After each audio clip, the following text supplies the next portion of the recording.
Hello everyone, welcome back to another video, and today I present to you another LEGO creation. Today's build is also a remake. As said in the last video, this video would be a remake of an older video. So here's the M4. Technically this is the third version, so it will probably be the last rendition of the M4 that I will build, but there's no predicting the future. I might make another one, but I still don't know. I'm still on the fence about that. But anyways, let's continue with the gun.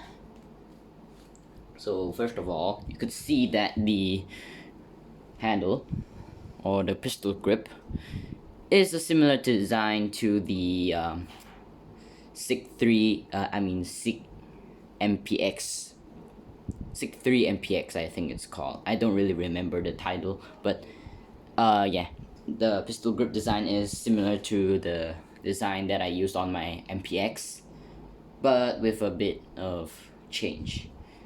Main change is the bottom and this here and the top. This has a rounded piece here, so it will be more comfortable when you hold it. And here's I don't know what it's called on the gun, but basically it separates your fingers. So you have like, this is the trigger finger, this is the other finger, is the finger you put down on here, and the other three go down here, I think. Basically it's something like that. And moving on, guess we'll look at the magazine. Due to the design I used, there's no bullet on top because it wasn't really stable, so I decided to not put a bullet on top. So here's the magazine, nothing special. This is just to stop it because the mag release doesn't really want to work properly, so I had to use this. But the mag release still kind of works, but you know, it keeps the mag from coming out, but it doesn't, like, it's supposed to stop like here, but when you put it in, it goes in deeper, so that's why I added this piece. So yeah, now the mag is in. Next off is the I guess we'll talk about the trigger. Nothing special. It's the design that I used in most of my builds. Normal trigger guard. Trigger guard is also pretty normal, nothing special at all. I guess next off we'll talk about the stock. This stock is one of the first stocks that I made that can, you know, adjust the size or length. Basically how it works is you press on this, the rubber band holds it in, right? When you push it, it comes out, then it unlocks like so. And there's a lot of friction in there, so I might have to pull harder, but yeah. So I'm gonna take the whole thing out. Sometimes it doesn't really want to work properly due to the bad rubber band, but whatever. So it just works like this. You can see the inside. And here is the buffer tube. There are a few notches here. So the lock here, this lock thingy, locks into these notches, so it keeps it from moving. So I will put it on the longest setting, and you can see it clicks in. If you heard that, that means it's locked. I'm pulling it and it can't come out. So I basically put it on the shortest position because I have shorter arms. Yeah, so that's why. Next we're gonna talk about the ejection port, I guess. So I'm gonna move the gun up a bit. So here's the ejection port, and this is the dust cover. Just cover it up when it's not in use, so dust doesn't get in and jam the gun. Because the M4, basically the entire AR-15 platform, the AR platform, kind of jams easily sometimes. So for example, we might put some sand in it, just a bit, and it doesn't work properly. It doesn't jam the entire thing, but it kind of messes up the cycling of the bullets. because basically every time you fire, the bolt goes back, right? When the bolt goes back, it ejects the round inside. Then it pushes in another round, and when there's sand in there, it kind of messes that system up, and basically it ejects the round and doesn't cycle it. So that's one of the problems with the AR platform. Kind of jams easily, but if you clean it, it won't jam as much. But yeah, here's the brass deflector. I'm sorry for my bad English today. Can't really speak. I don't know why. Here's the brass deflector. God damn it. So it's connected with these pieces, the pins with the studs, and it's a 3x2, I think it's called, and one of these that are slanted. And yeah, I don't really know what it does, but you can probably tell it deflects brass because it's called the brass deflector. It's probably the shells. I don't really know. I'm not really familiar with the M4 platform. Alright, next is the bolt. Now this time I really feel that I perfected the bolt design, because the last version, rendition, it works but doesn't really look good. But as you can see, when you pull it, oh yeah, it is supposed to go back, but because the lock just locked it in, you can see this part came up, so it's locked. But you can push this back in, and as you can see, the bolt stays back, and when you push the button in, it just goes back. That was kind of anticlimactic, but whatever. Sometimes the rubber band doesn't really want to cooperate because of the friction inside. So next off, we have this thing. I don't really know what to call it. I don't know what it's called, but basically it's used to unjam the gun when the bolt doesn't go back entirely, like this. When it gets stuck like that, when you push it and it somehow unjams it. But mine doesn't work. It's just there for aesthetics. You guys can take a look if you want to build it, something like this. So I use this slanted piece. Most people use this design, I think, and this is connected with this. Alright, next off, we have the handguard. Nothing special, I just based it on a picture I saw on Google. Nothing specific. I think there are a lot of kinds of handguards with a lot of names, but I don't know what it's called. So yeah, most of the M4 handguards have 4 rails, one on top, one on the bottom, 2 on the sides. And yeah, while we're on the subject of the handguard, we'll look at the barrel. It's the barrel, and here's the front iron sight. I'll show you the aim down sight view later. Next off, we have the rear iron sight. This is foldable. You could see that in the intro, because the piece that makes it foldable is kind of loose, so every time you pull the bolt, it kind of makes it fall down. I'll try to let you see that. Damn it, it's not working now. Oh, now you don't want to come down. So basically, sometimes when you pull the bolt, this will come down. Not on the real gun, but my design, because this part is kind of loose. But now it doesn't want to do what it's supposed to do. Now it doesn't want to fall down because it's on camera. Sometimes it's like that. I don't know why. But yeah, basically that's it for the base gun. So that's not all for the video, because the M4 is known for many things, and one of it is the amount of attachments you can put on it, and it's a lot, but I only have like 4, maybe 3, something like that. I'll just show you. Be back in a second. Alright, and I'm back. So I've got the attachments. So the first one I'm gonna show you is the slanted foregrip, or the angled foregrip, some might call. So it's a basic design like this. I'll put it on later. I'm just gonna put it there.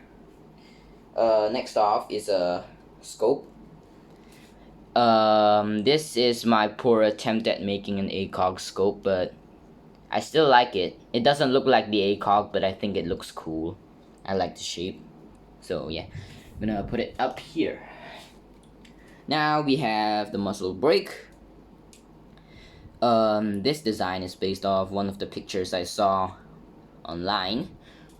I saw a muzzle brake that had a lot of holes in it, and I thought it looked cool. So I tried to recreate that with these pieces.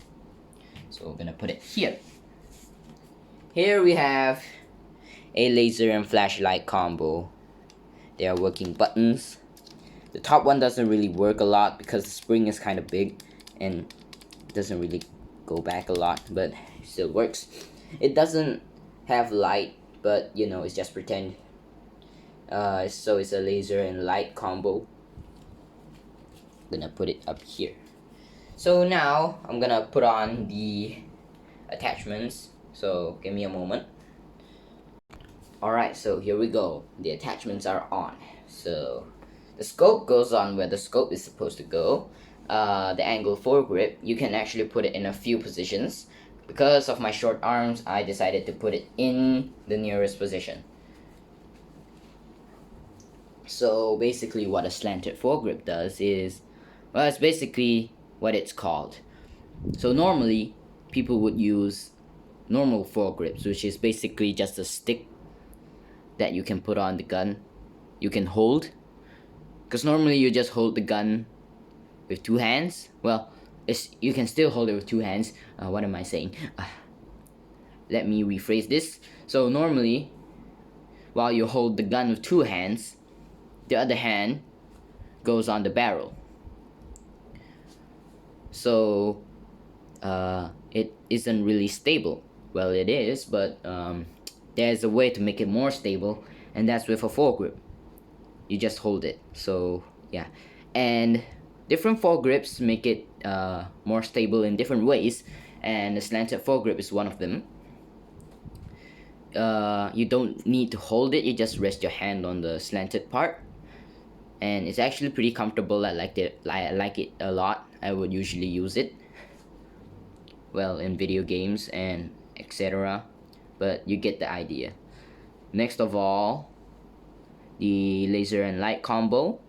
I usually put it on the left side of the handguard, but well, as you can see, the gun is lying on its right side, so I have to put it on the right side or you can't see it. So yeah, it's basically like that. I usually put it in front of the angled foregrip so I can push the buttons easily with my thumb. And yeah, when the scope's on, you pretty much have to fold down the rear end sights, but yeah, that's basically it. I guess I'll show you the aim down sights view. I'll try at least. So this is how it looks when you aim down the sights. You can see the iron sights. And now I'm gonna take off the scope and show you the aim down sight version with the rear sight. Alright, and we're back. So you might notice that I took out the magazine, but that's just for convenience. So now fold up the rear sight, and you can see that it's not really showing well in the camera, but it's actually pretty good. Something like that. My hands keep shaking, I'm sorry. So something like that, you get the idea. So yeah, so now I'm gonna take off the attachments and show you something else that I forgot to mention in the start of the video. Alright, and we're back. So in the firearm world, there's a term called power stroke, and what power stroke basically is when the slide or bolt is locked by the slide lock or bolt catch, whatever you want to call it. So now we're gonna pull the bolt back and try to push up the, alright, this angle isn't really working. Actually accidentally broke off the right, now I'm gonna try doing that again. So alright, now it's locked. You can push this back. Right. So now as you can see, the bolt is locked. The bolt catch has to catch the bolt. So now I'm gonna show you the power stroke thingy I was talking about. I don't really know if the power stroke exists on the M4 or AR platform, but my version does. It can do the power stroke. So I'm just gonna show you what power stroke is. So now, as you can see, the bolt is locked back. This is here. And now, if you pull the bolt back and release, goes back. And now, the bolt has returned. And if you notice that I didn't press bolt release at all, I'm gonna show you again. So now it's locked. Locked, alright? Push this back. So in the real gun, the real version, and on my version, this thing here, which is supposed to pull the bolt, it can move freely when the bolt is locked back. So this is accurate, but I don't know if the real version can do the power stroke, but whatever. So now I'll show you again. Bolt locked. Bolt is locked, and now we'll do the power stroke. So as you can see, this moves freely, and now pull it back, and as you can see, that fell down. Go back. I guess I'll try to show you the bolt lock going down.